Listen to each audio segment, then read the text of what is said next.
Greetings everyone, my name is Matthew Sella and welcome to another episode of First Thoughts. Today I will be doing a non-spoiler review for Jurassic World Fallen Kingdom.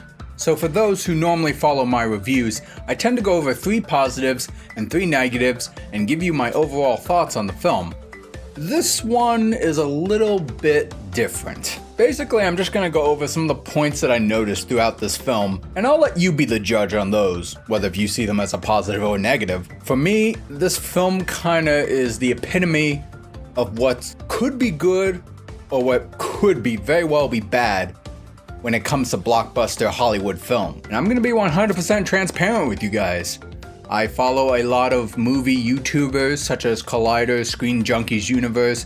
I've recently got into Red Letter Media, Jeremy Johns, Chris Stuckman, a lot of different guys out there. And I see so many different angles when it comes to like how Hollywood films are normally portrayed, the common misconceptions, the stereotypes that have some form of justification to them.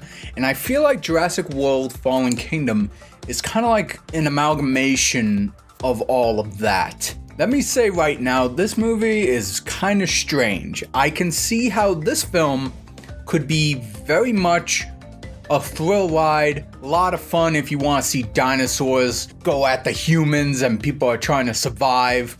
It's got that usual, well, I won't say usual, I'll say one of the bones of what made the original Jurassic Park film such a success. However, I think after watching this film, I've come to terms with why I think people put Jurassic Park on such a high pedestal, while the sequel, Lost Worlds, Jurassic Park 3, which I did not like, by the way, I did not like that movie at all, Jurassic World, and now Fallen Kingdom, all of them seem to miss what made the original Jurassic Park film such an icon. I don't have the definitive answer, and I'm not going to go too much into details about that, just how it left me feeling. So first things first, I think the pacing is a lot better in this film than the last few films that I've watched. I don't think there was quite a dull moment in this movie, at least for me. None of the scenes seemed to drag out too long. We saw where the characters ended up after Jurassic World. We saw the new mission, which I will say this kind of comes across as a negative for me.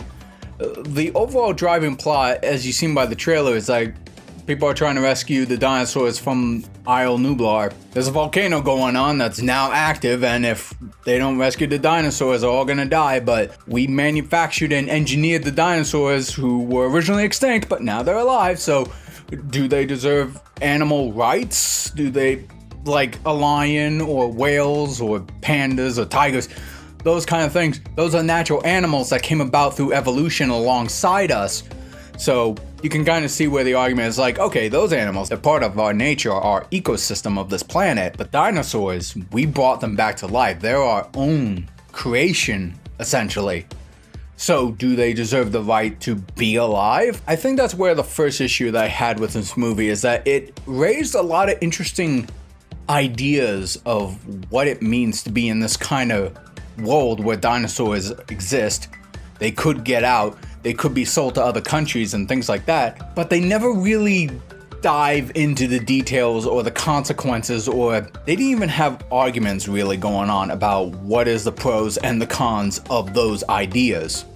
And I think that's what left me unsatisfied mostly with this film. There was potential for a lot of world building of how this universe is gonna go, but everyone's like, oh no, this is a dinosaur movie, a little bit of a thriller, a little bit of adventure. We gotta put action in there, we gotta put like good guys and bad guys for simplistic reasons. It just didn't really, it wasn't balanced out well. It just kind of bogged down everything for me. So I guess one positive that I am going to get out there is that I think the dinosaurs looked a little bit better in this film than in Jurassic World. But I'm going to give that an asterisk. A lot of people fell in love with the first Jurassic Park because of the mix between CGI and practical effects, you know, that big T-Rex rig. In this one, it felt like there was way more CGI going on with the dinosaurs, and I think there was an article saying that they were gonna try to implement more practical effects in this film, but honestly, I didn't really see it. Maybe there was a couple moments where there was practical effects, but it was like an extreme close-up of like maybe an animal's hide,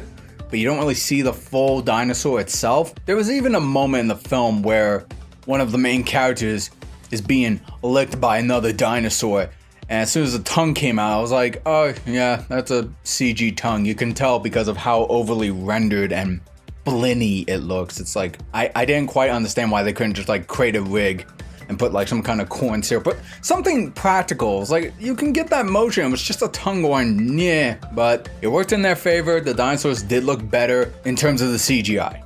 The practical effects were barely there. I barely noticed them. I just noticed a lot more CGI.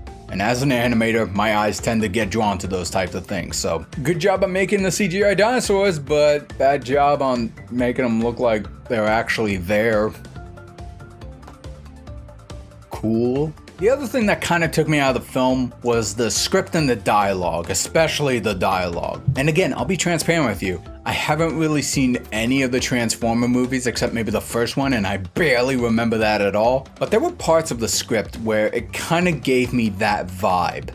At least based off of reviews and commentaries I've seen over some of the Transformer films, there was that machismo moment going on where you had a little girl who was part of the manor, and she kind of became an important piece to the main characters because obviously Bryce Dallas Howard returns as Claire, and then you also got Chris Pratt returning as Owen, which suffice to say that their story, interaction, and their chemistry kind of lacked a bit more in this film. In the Jurassic World movie, they were fine, but in this one, they kind of just cut to the chase of the conflict, and I wasn't quite sold on their relationship or any history they had. It's just like, oh yeah, you're from the first movie, right? Yeah, I am. So, hey, let's team up and rescue the dinosaurs. Oh no, something happened. They didn't want us to rescue them. They wanted to collect them so they could sell them at the auction. It's all in the trailer. Just some of the words that they chose to say between each other, and as well as to the little kid and a few other characters, it just felt like there was no wit to them. There was no cleverness behind the writing of the dialogue. They were like trying to be funny, but in a tongue-in-cheek kind of way.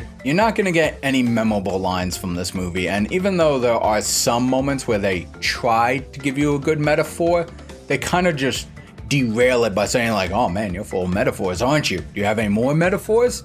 That's not the exact line, but there is a dialogue exchange that kind of does something like that. So, and as I mentioned before, with the plot being, oh, we're gonna auction dinosaurs, I say that's the other crux of the film, is that this is definitely a very predictable story. Like I said, you saw in the trailer, we gotta go rescue the dinosaurs. Cool, here's a team that's gonna help you. Oh, by the way, the team actually is gonna betray you, and we're gonna grab all the dinosaurs, including Blue the Velociraptor, and we're gonna auction them off, and we have a crazy dinosaur, which we're not even gonna surprise you with that. We're just gonna show you what it looks like, and that's the big baddie of the movie. And much like stereotypes, the certain type of characters you see are kind of the characters you would come to expect to be that archetype, which gave very little surprise to really anything. Like even some of the opening shots on some of these characters that are being introduced in this film, you're like, okay, you're the bad guy, you're the clever scientist, whatever, you're the comic relief. This film very much holds your hand on almost everything when it comes to those tropes.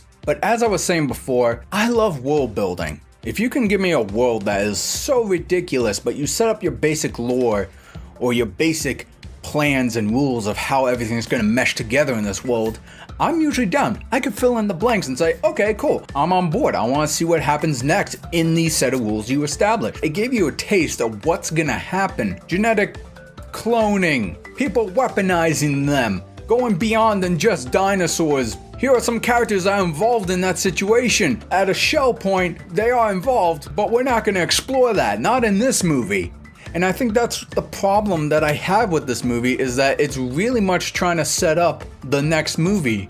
I mean, it's pretty much confirmed that they want to make this a trilogy, starting from Jurassic World, Fallen Kingdom. No idea what the third one's going to be called, but there was a post-credit scene which I didn't bother watching because it's pretty late right now. Looked it up of what it is, and I'm like, okay, so you're pretty much giving us questions and then you're gonna answer them in the next movie, not really giving us like a synopsis or a log line of exactly where you want us to go. Some things were answered, some things are obvious, but I hate having to fill in the blank so much on that. And that's where I believe this film is gonna be very divisive on some people. Some people are just gonna see it as a throwaway blockbuster, simple storytelling, snippets of like a deeper thing going on. but everything is so cheesy. Everything is so cliche, tropey, by the numbers blockbusters that people are gonna be like, this is not what Jurassic Park is. And this is where I came to realization. It's not about the characters who are stuck in this world. It's all about the situation and the ride itself. And I think that's what's sorely missing in Jurassic World Fallen Kingdom. And maybe you could argue even saying the first Jurassic World, which, now that I say that, yes, you could say that too about Jurassic World. Jeff Goldblum returns as Ian Malcolm, but more as just exposition Easter egg. He doesn't really feel like Ian Malcolm. He's just kind of there to give you like metaphor and a pitch line of what's to come in this film and possibly the next one. And I'll say that's probably the only positive thing I really got out of this whole world building, is that I liked the relationship building between Chris Pratt and Blue, the Velociraptor, and what their relationship was amounting to at the end of this movie and in past events that led up to this. That was fascinating, but it was bogged down by everything else. All the need that we got to put bad guys in so the heroes can like punch them and shoot and like sneak around and do things. And again, I think that's probably the other reason why people don't gravitate super into these movies as the first Jurassic Park, because the first Jurassic Park was man versus nature. But I feel like even in Jurassic World, we kind of got that going a little bit. But in this one, we're kind of back to the whole Jurassic Park Lost World sequel, where it's, yeah, we got man versus nature, but we also got a group of evil dudes against man. It takes away from the experience. But again, I can see this being used as a tool to say to people, this is your Hollywood film. These are the cliche archetypes and the type of simplistic storyline being told just because we want it to appeal to non-domestic markets, because China, Asia markets make Hollywood studios major buck.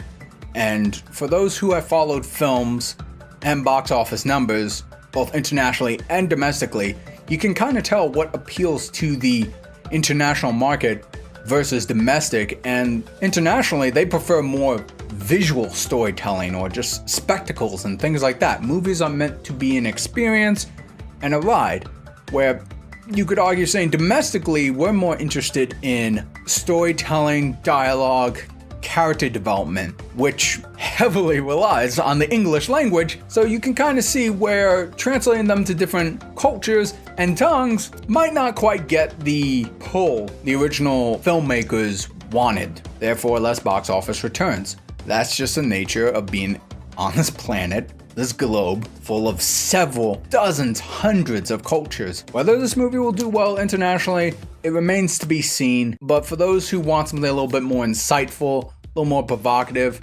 you might not get that much in this film. Overall, I think this movie is kind of meh. It's gonna have something for you thrill seekers and dino loving killing things, but it's watered down by all those cliches, all those tropes that you might come out saying like, well, that was something I'm probably never gonna see again, so Anyway, this was a really strange review. I know I went off the beaten path of what I normally do, but hopefully you guys agree or disagree with some things that I've said. If you saw the film yourself and came out thinking differently, hey, let me know in the comment section below. I would love to know, what were your personal thoughts on Fallen Kingdom?